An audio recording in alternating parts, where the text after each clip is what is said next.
can you maybe take me back to that moment when you decided the direction of the album, Seven Ways of Floating? I think the title is actually literal in terms of how it got together. Yeah, of course, it's a long time ago since I started this album, so it's not like I remember all the details around how everything, but I think I needed to, after many years with just working intensely with music and not having breaks, working for too long, and yeah, I think I was like, okay, I need to rethink this whole situation of music and take it down a little bit. And I needed a break, so I had my first holiday for a long time. But because after working very intensely for a long time, it's like the mind really can't relax. And then there was also the world, which was going mad. It's even madder now. Sure. And then I was, I thought I needed to make music that could kind of like be a process for me, but also I thought hopefully it could be helpful for others that is in a situation, either in all sorts of situations. So I kind of wanted to make an album which was not very, it's this song is only about this, but make a song that was something for me that could mean something different to somebody else. So my last album was very specific in the lyrics, but now I thought I will try to be more poetic and not too direct. So I guess like some sort of search for peace and quiet. Yeah. Yeah, it's interesting. I mean, today as an artist, also as a journalist, I guess, but as an artist, you have different outlets for different emotions, feelings, and so I think you're very specific on your Instagram when it comes to some of the grievances you just mentioned. But in the music, then it's sort of more open. Yeah, I think I also on my previous albums, it's been very like in English, it's called oh my god, the moles and do you know what that's called in English? Yeah, the sad chords and the happy chords. Ah, okay, major. Yeah, major and minor. Yeah.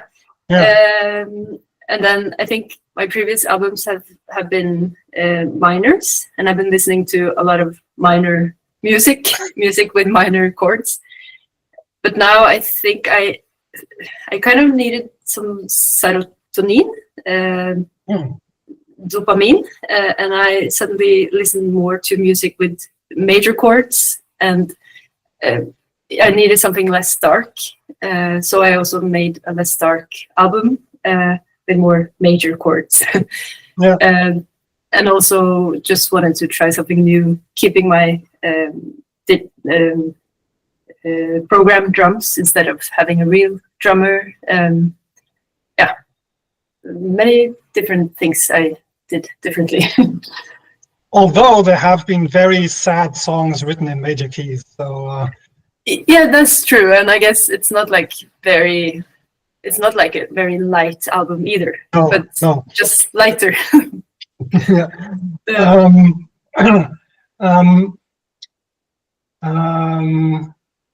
Yes, I was. So in a way, I understood the press release as you saying that there is a desire in the music, or for you as an artist, to care for other people.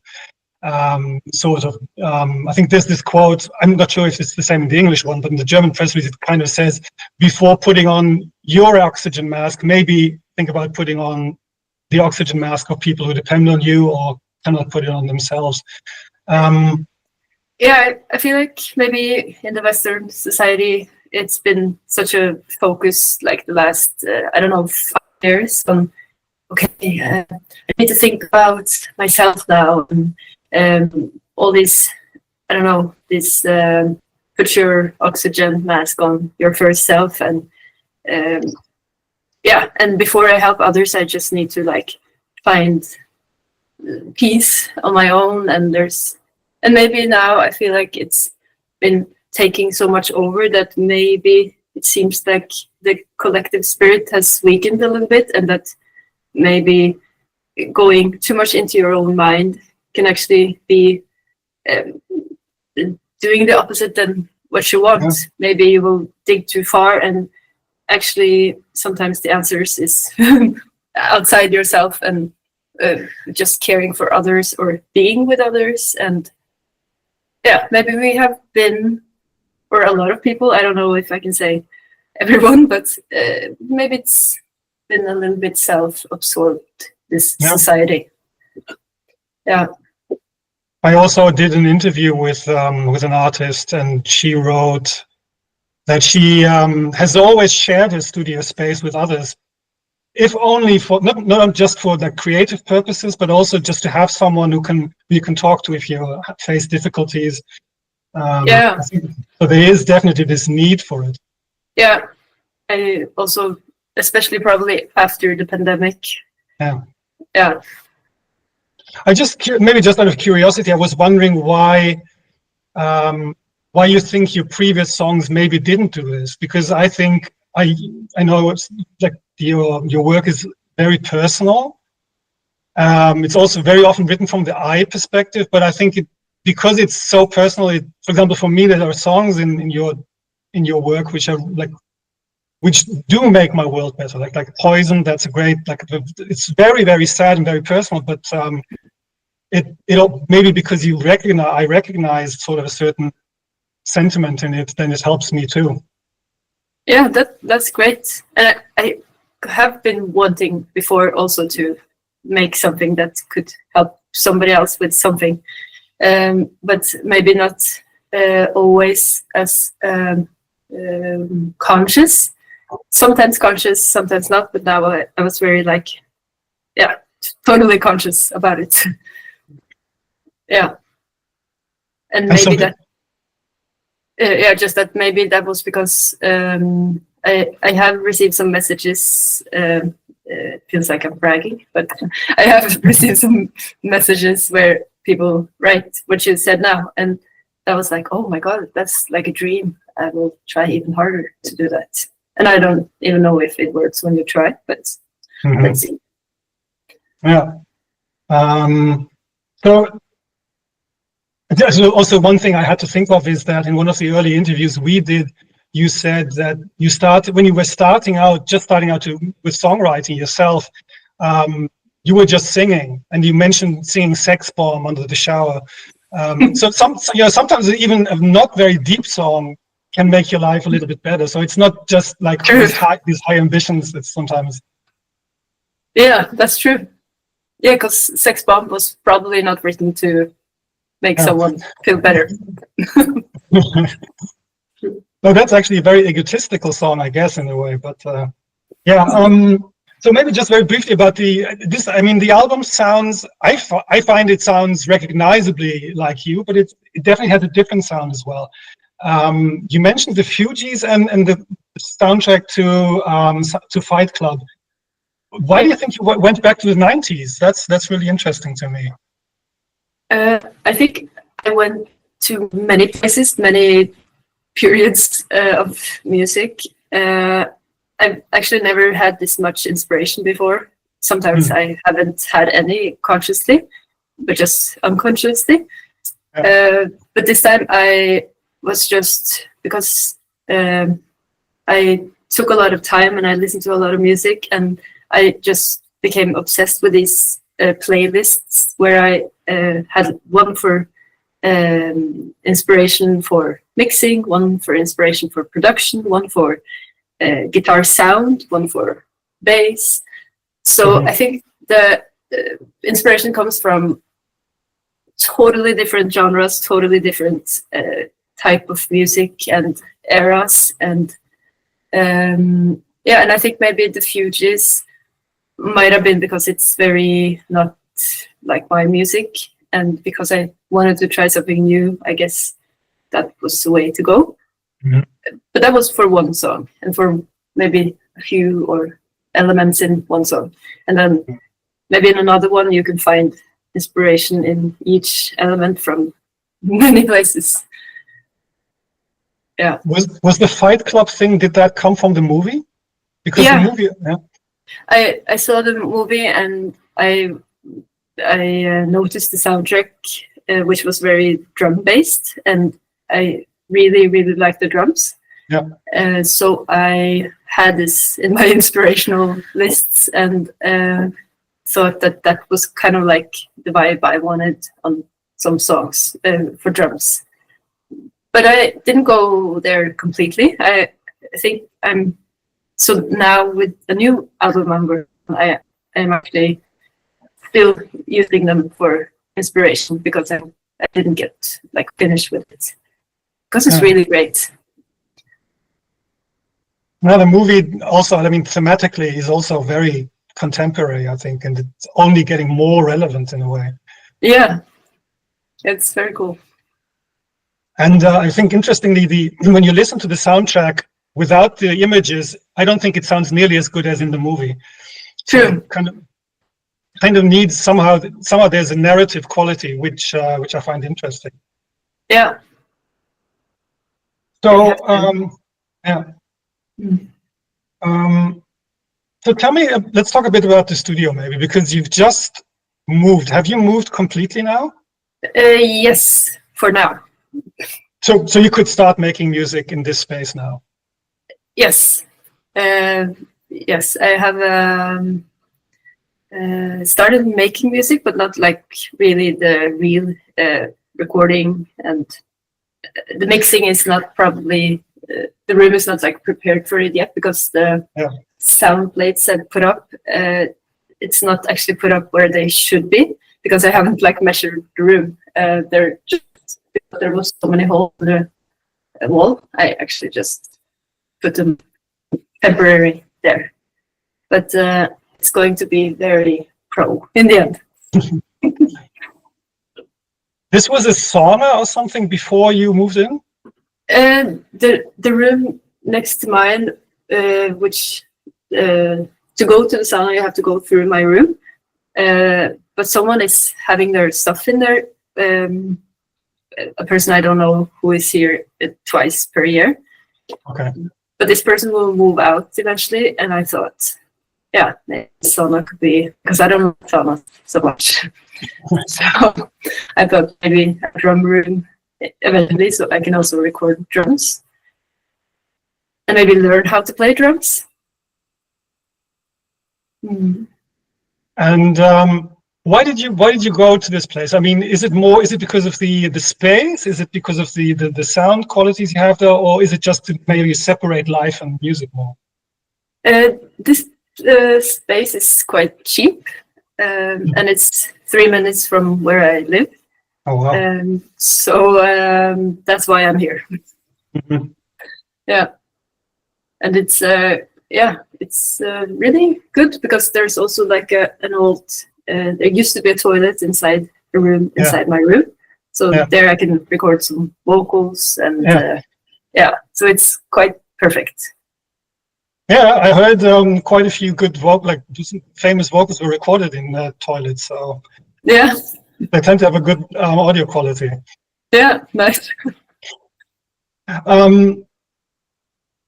How much in the box, or like with hardware, are you actually working at the moment? I saw a production video of you, which I'll come back to later because it's really interesting. But it seemed to me like most of what you work with is really just the small keyboard pedals, and then the rest of it is basically like software. It's been a lot of software over the years, but with the new album, it's I've used a lot of this 4-track cassette recorder, but I'm actually not recording through it. I'm reamping with it. So I'm recording at first, and then I send it through there, and then eventually I was like, I want an even rougher sound, and of course I can do it with plugins, but because it's the first time I have not real drums, I thought I need to kind of like make it, what do you call it? Not the structure, but Texture? Texture, yes. Yeah, and then I got this dictaphone, cassette dictaphone, which makes the sound even more crunchy. So I'm also sending it through there, and yeah. So that's analog, all analog, right? That's so when you record it, you record it back into with a mic. Yeah, then I put this in front of the mic, or the mic in front of this. Yeah. While the other one I can do in different ways because it has more inputs and outputs and alternatives. But yeah, I don't have that much gear, and I would like to have a lot of gear, maybe mostly because it would look pro, and then I can get more jobs for others. But I want it, but I can't afford everything at once. But I still feel like it's really this really works for me for now, because I like a low sound. Yeah, and I mean, this is maybe already going to the production side of things. I thought that video you did about how you how you do the arrangements and how deep you go with effects was so interesting, because I don't think I've seen anyone do it that way. In that you work so much with the material that it's almost, I mean, does it matter where it comes from? Does it matter whether it comes from a real drum or a drum machine, or laying it out on the drum grid in the DAW? Yeah, true. Actually, first time I recorded real drums, the drummer was kind of annoyed, like, hey, what was the point with me tuning my drums and doing all this work when you were going to mess it up anyways? Yeah. So yes, you're right. Probably doesn't matter. Even though when you're learning to play the drums, so maybe it does matter in a way. I mean, but that's a different question maybe for later. But when you were in the in your old studio, that was part of your apartment, right? That was just a room in your apartment.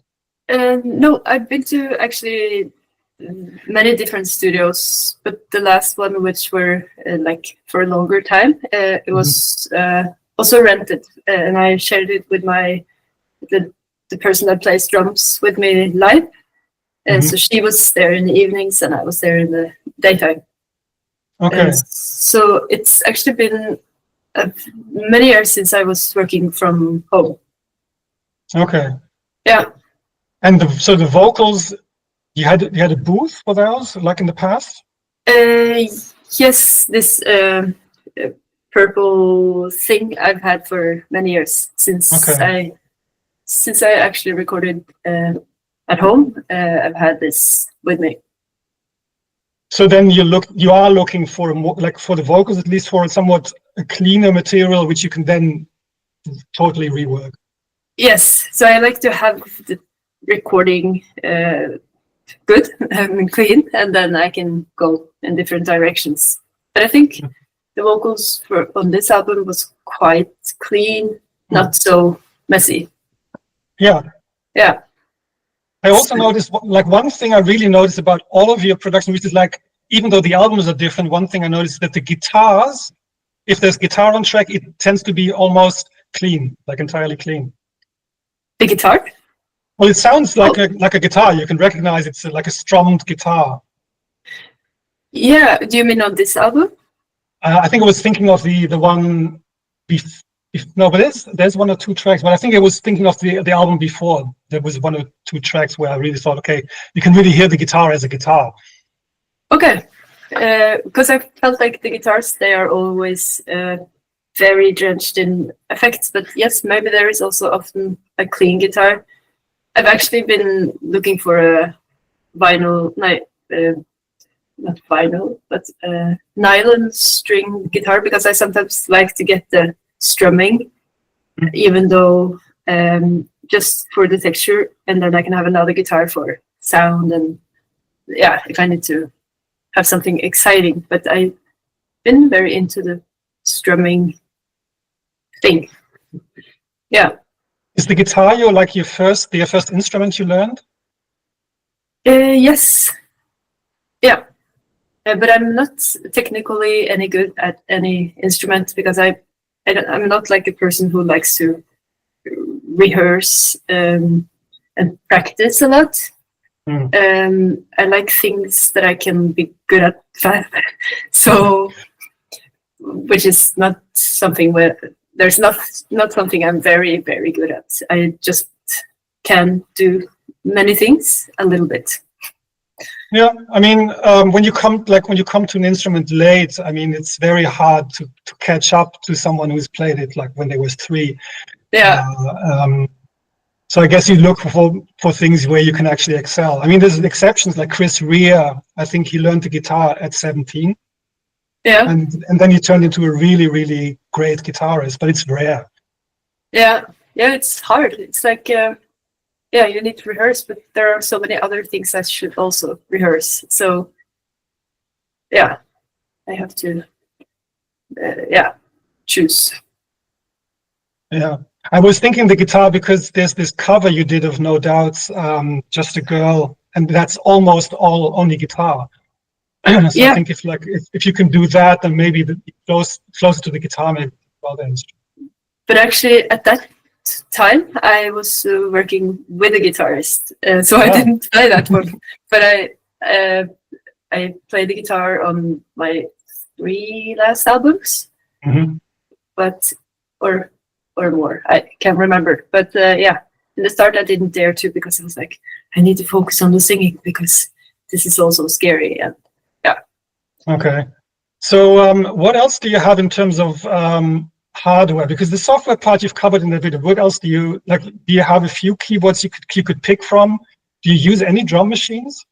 I used a drum machine before, but I realized but I'm going to put in samples, and I realized eventually that it was better for me to just sit there and draw inside of Logic, and then take out the sound, replace it with something, either a drum tape recording or just something completely different. So I don't use the drum machine anymore.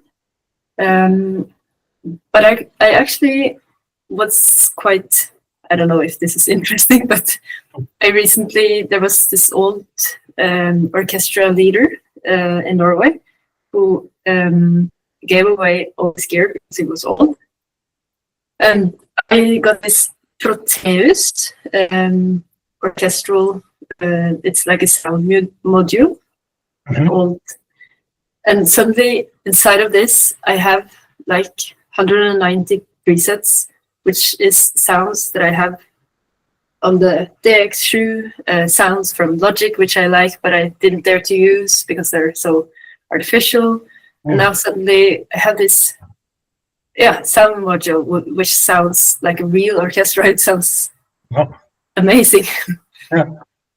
So this is the latest thing that I'm very into right now. So is this module, does it just have samples, or is it? No, it's sounds. So I have to play on a MIDI keyboard, and then I suddenly have these strings, the strings that sounds totally real, and it's really, really good. That's interesting. I mean, there's really this is sort of the final frontier. I sometimes feel. I'm just doing an interview with the London Contemporary Orchestra, who they specialize in working with soundtrack composers, and they're still like an orchestra. So Johnny Greenwood, for example, he does all his work of Radiohead. He does all his work with them, but they also have a sample library which also has composite sounds and sort of more complex things than just one. But it seems like this is the one thing that every home producer wants to achieve, like this orchestral sound without actually having to pay for an orchestra. Yeah, because there has always been this sounds inside of Logic, but it's it doesn't work. And then I later got this thing called Labs, which sounds quite good, but not real, just good, as in a little bit dirty. So it's orchestral sound, but with some dirt on top. Yeah. And then I always looked for this real sound because I can't afford having to pay a lot of musicians. So then suddenly this thing turned up, and it's so good. Yeah, it's amazing. Yeah. And the Hans Zimmer strings, did you ever try those? Because I know a lot of people use the Hans Zimmer library. No, I haven't. It's Probably, good.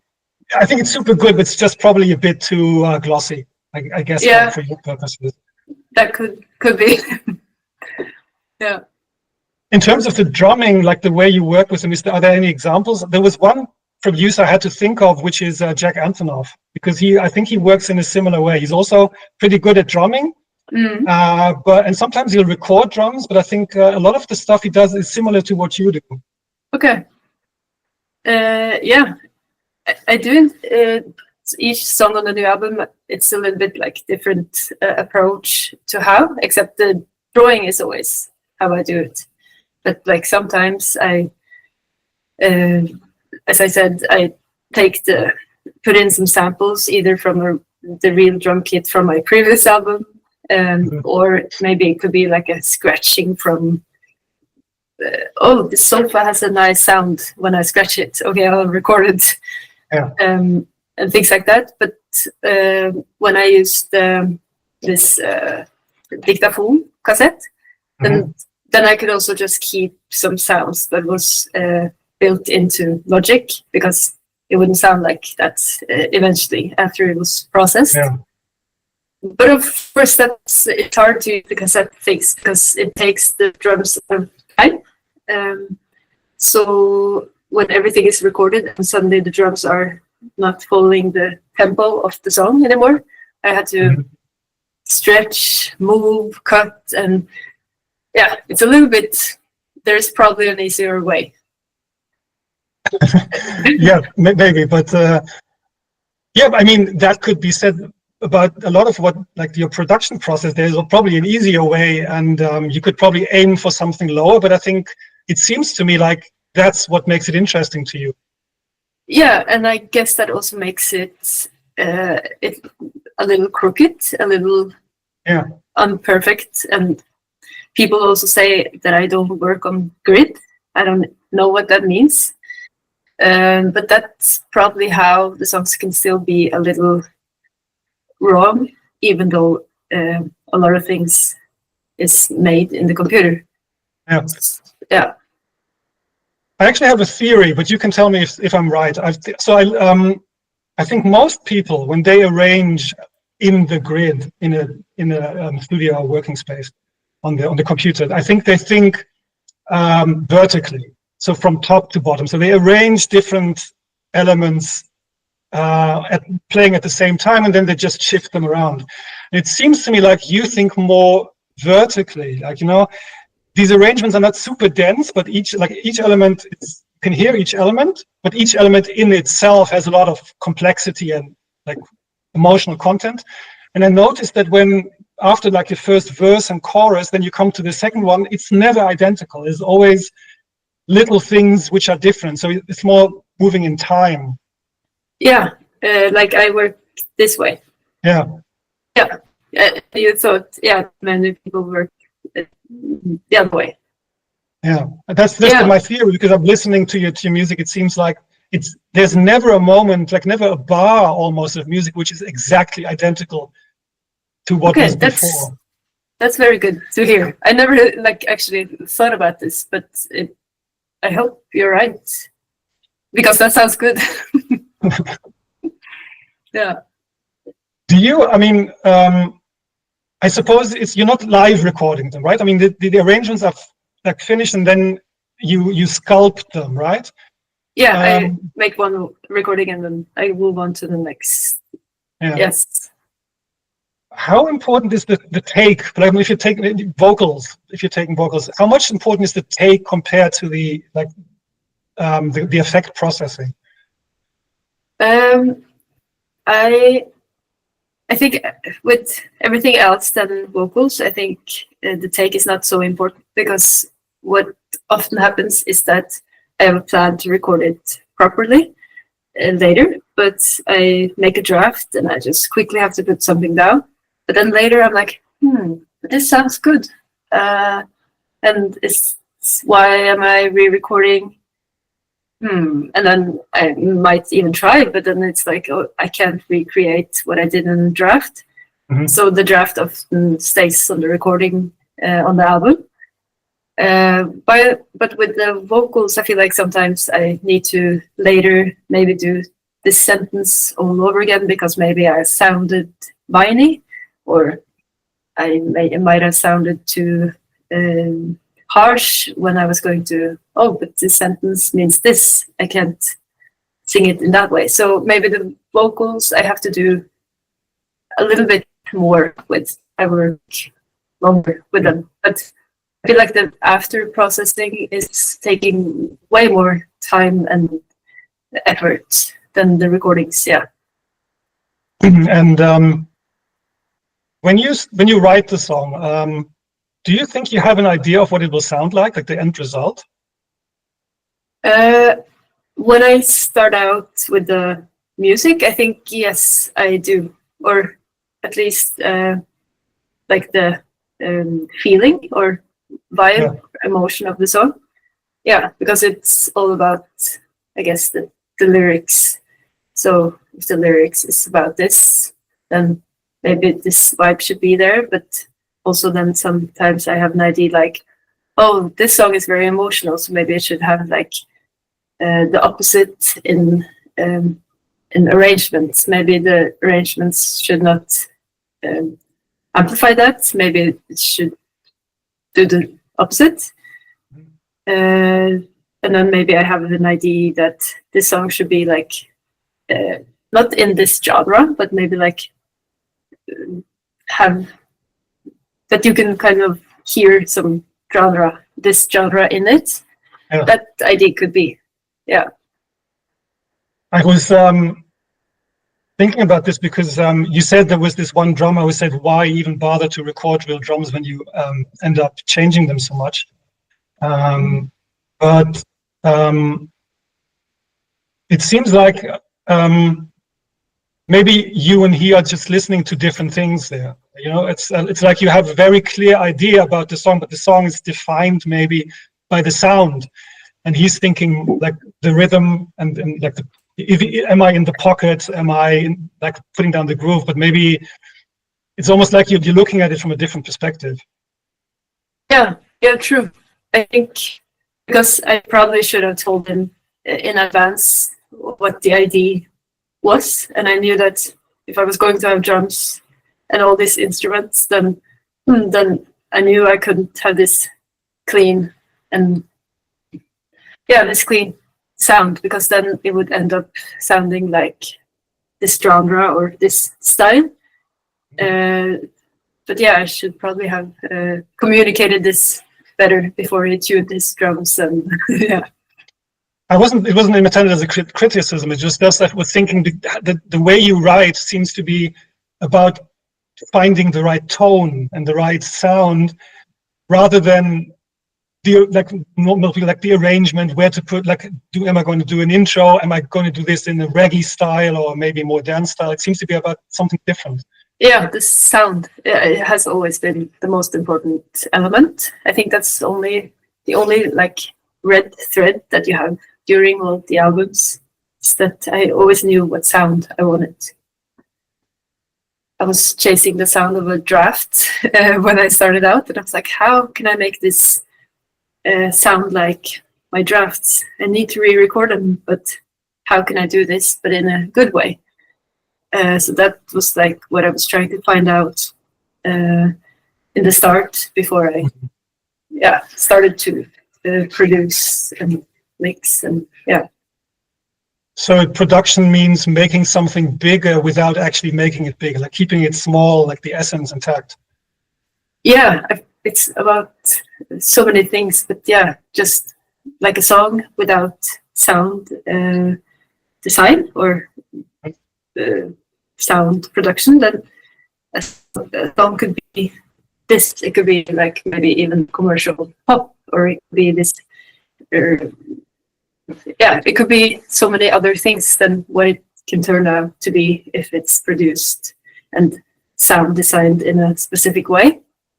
I feel like I can also like make something today, which is quite like, this has a very catchy, I don't know, hook.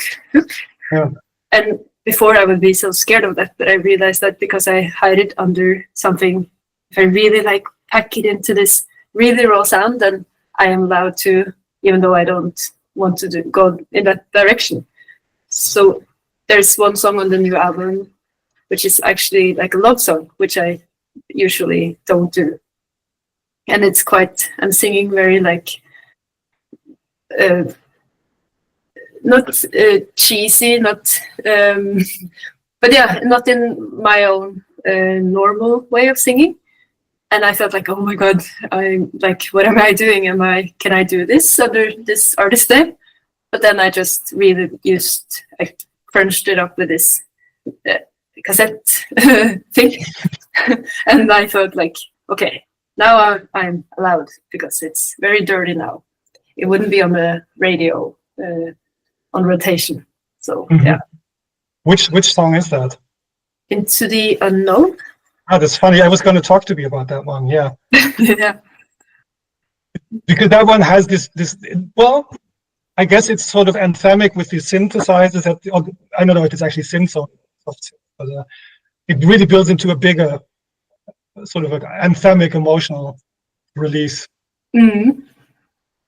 Very different from the rest, and that's scary because it's like, oh no, am I going now too far in that direction with this song? And is it really like, is it like a pop song, a clean pop song? But then eventually I managed to make it not sound like a clean pop song. Why do you think that you have this sort of, I'm not going to say fear, but this aversion to sounding too clean and too pop? I think you once said you want reverb on your voice and you want it to sound good, but you don't want to be Coldplay. Why not? Because I don't appreciate songs, commercial pop songs, which is really polished and really clean. I think probably because I find it less interesting, a little boring, but also like it makes the songs. I'm not trying to say this about Coldplay. I'm just talking in general. Yeah. I feel like those songs sound a little bit like they're made in a machinery, like a factory, which it kind of is, because a lot of I'm not trying to be harsh on anyone, but a lot of people use the same producers, which is cool because they're good. But then if everyone does this, and a lot of songs sounds like each other and it sounds very fabricated, and I just don't want to be that. And that's my fear, that someone would think that I was also coming from one of these factories, which is also, I think everyone is fearing AI these days of musicians. And of course I also do that. I feel like, okay, as long as I make this crooked, unpolished music, which is has a lot of mistakes, then at least it will be less of these songs that I will compete with. I will compete less with AI in the start, but eventually AI will probably also make things crooked and organic sounding weird. Yeah, I think that's a really good point, because I think the astounding thing for people now with AI is not even that they can create a song. Actually, AI has been able to do this for years. I mean, there's been people working with compositions, like they would compose symphonies in the style of Mozart or Beethoven. That's been possible for quite some time. But I think it's this thing that you push a button, and within the same second, like the moment you push the button, the song comes out. There's this black box. But I think when I hear your music, it feels like the human black box is far more interesting. Like if it actually, it just works slower. Yeah. Yeah, that's. So, for example, you once told me in an interview, and that's really interesting to me, that when you started out, there was an artist, you wanted the sound of this artist. I think she was called Lisa Klanner. Yeah. Yeah, so you told me this. And I looked her up, and unless I found someone else who doesn't sound at all like you. So I thought that was so interesting. So what do you think you were looking for? And that's interesting to understand, maybe about the psychology behind music also, that it's sometimes not that linear, Yeah, I feel like I could mention so many inspirations behind the song, but no one would really hear them because it's not like, because I make this, even though I will take inspiration from this. And with her, it was the sound, the production, and I never really, I worked with that producer the first time I was going to release an EP. But he didn't do it any close to how they did it. And eventually me and this guitarist, we ended up recording ourselves anyways. But he helped us with the sound design, and he's the guy I learned from in the start. But that was like what you say in English, utgangspunkt, a starting point, having her as a reference, because then the reference, I don't want this to sound like Coldplay. I want it to sound like her. But then you, of course, have this room where, it will not sound like her. But of course, it would definitely not sound like Coldplay. And there is a space in between there where you, end up. It's hard to. Because also sometimes I've been mentioning some references to friends like, oh my God, I was so inspired by these drums. And they were like, and I thought, oh, do I sound like a copy? And they were like, I can't hear those drums in your track at all. It's like, not even close. So I think it's weird how inspiration just doesn't make things sound like what you were inspired from. Yeah. And I mean, maybe I think you've worked with lots of different reverbs, for example, I think over time, but ultimately still like two people could use the same reverb and they would come up with totally different results. I think it is what you do with it, right? It's not just the software or just the hardware. Yeah, true. Because the reverb will also, like, with the settings, we can use the same settings, we can use the same reverb, but I use in my voice maybe these notes, these frequencies are more out there, and therefore the reverb will kick in a different way than on someone with a vocal that sings in other frequencies.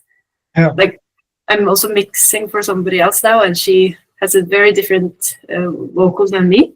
And I notice how the effects that I use will be totally different on her voice. And it's so that's good.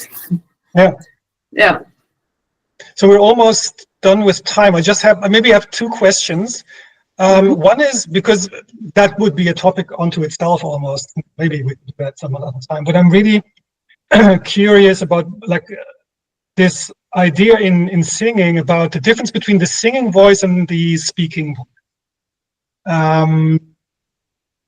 For example, my natural voice, my singing voice would be much higher than my speaking voice, even though my natural register, like when I sang in a choir, I was just a tenor, like that high.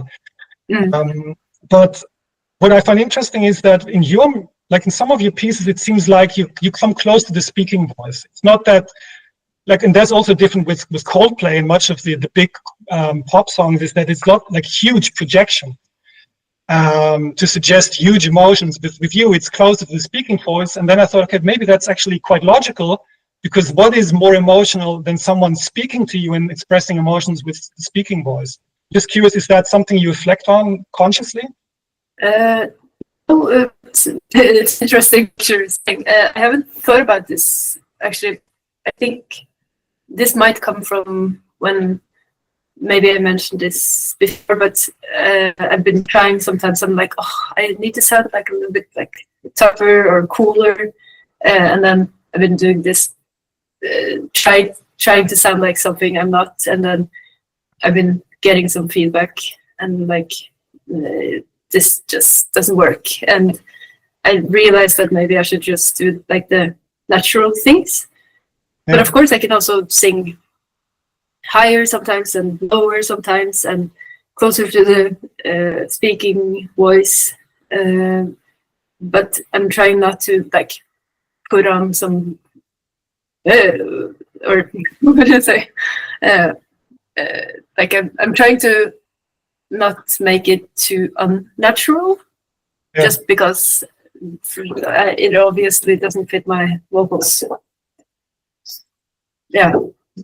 Yeah, this like I had to think of this song again, "Poisoned," which is an older song, but when you say this is not the end, like it's almost like you're saying it, but then it's singing it, so it's close, so it's in this zone between the two, and that makes it really powerful, I think. Yeah, that's good to hear. I didn't think about it. You know, my brother is a recording engineer, producer, and classical producer, and he says some of the recordings from the 50s and 60s are really incredible, because they were recorded with a much narrower dynamic range. And so it's almost like listening to someone on the telephone. So you just have the core resonance of someone's voice. It's almost in the voice, an orchestra in the voice range. So that makes it very beautiful. Yeah, that's cool. So the last question I really loved your work with New Age Doom. I sort of missed that one. I know you're working with them. So maybe as an outlook, are you working in that direction again? So like longer pieces, more immersive ones, also where you work collaborating with other people? Is that something for the like close term future? Yeah, I have been. I made an album with Oslo Oriental Orchestra. Oh. So I guess that will be the closest I get, like for now, which is at least done. But of course, I would like to do more collaborations, but I hope each one will be different from the other one. So maybe it will not be like something like New Age Doom, even though they asked if we should do one more song together, which we will. But but for longer things, maybe it's good to then move on to something which is like, let's say, like a reggae album, but not that, but just to make it very different again. Yeah. Because then I learned something new and I can bring it to my own project. Yeah. Yeah. Okay, great. Thanks a lot. Thank you. Thanks a lot, and all the best for the album. Thank you. And I'll keep you up to date. I have your email, so I can send you some stuff directly then when it's done. Yeah, cool. And I'll keep you in the loop. Yeah, great. Thanks for having me. Sure. Speak soon, and all the best. Yeah, you too. Bye. Bye-bye.